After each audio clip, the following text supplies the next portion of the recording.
PC Darren Hayden was driving tonight, and he'd been messing about with the intermittent wipe since the shift had started at 10 p.m. It was drizzling again, that annoying kind of rain that's enough to reduce visibility, but so slight that your windscreen wipers are screeching within a few sweeps. The noise was beginning to get on PC Shari Patel's nerves. She liked Darren, but he was a compulsive fiddler and fidgeter. When it was her turn to drive, he'd be constantly bobbing around, either messing with the air conditioning or retuning the radio. He couldn't seem to stop. But most of the time, she did her best to accept that it was just part of who he was and let him get on with it. But it depended how tired she was and how dull a night it was. And tonight had been deadly dull. Like any urban environment, Aylesbury never truly slept, but some nights were definitely quieter than others. Fridays and Saturdays were inevitably the liveliest. With no work the next day, people stayed out later in greater numbers, had more drinks. Sometimes things kicked off, plus more people being out inevitably meant more houses were left unattended, if the Buckinghamshire market town's lowlifes fancied trying their luck. But Tuesdays could be interminable. Sometimes it felt like a Tuesday night shift could be counted as busy if you picked up a person with dementia who'd gone walkabout and returned them home, or if you went to investigate a school whose 40 burglar alarm had gone off for the umpteenth time that week. So far tonight, there hadn't even been any of that to entertain them. Even the people they'd seen out and about in the early hours hadn't looked particularly suspicious. No cars weaving erratically over the roads, no one on foot staggering all over the pavement, no one looking as if they were up to no good. Just ordinary souls on the face of it, probably on their way home from somewhere or something more exciting than this patrol shift.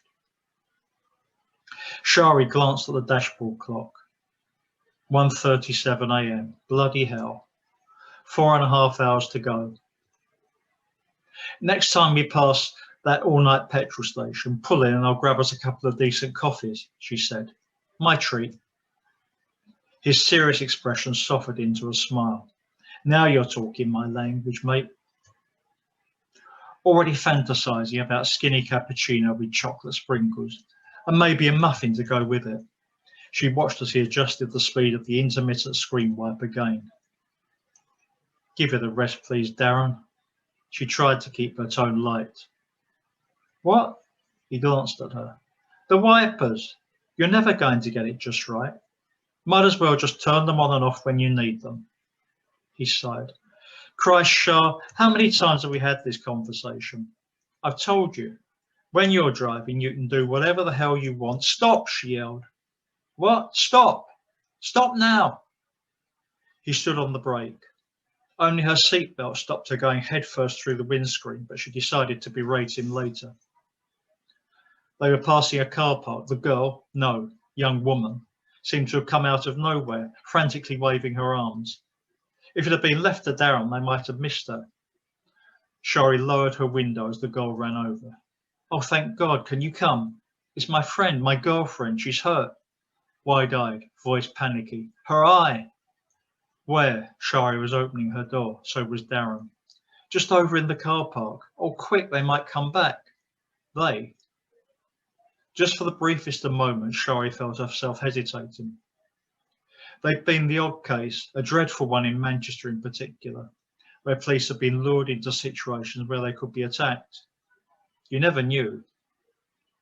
But you couldn't do your job if you let that kind of thinking get in your way. She quickly looked the woman over. Athletic build, a mop of white blonde corkscrew curls that looked messy and matted. There was a cut over her left eye, and her lip was split. Even in the subdued light of a nearby street lamp, Shari could see that her white padded jacket was smeared with blood and dirt, and her dark trousers were ripped in places. The jacket was open, and she realised there was a lot more blood on her yellow jumper. Take us to her, she decided. She turned to her colleague, who was now alongside her. We'd best call it in.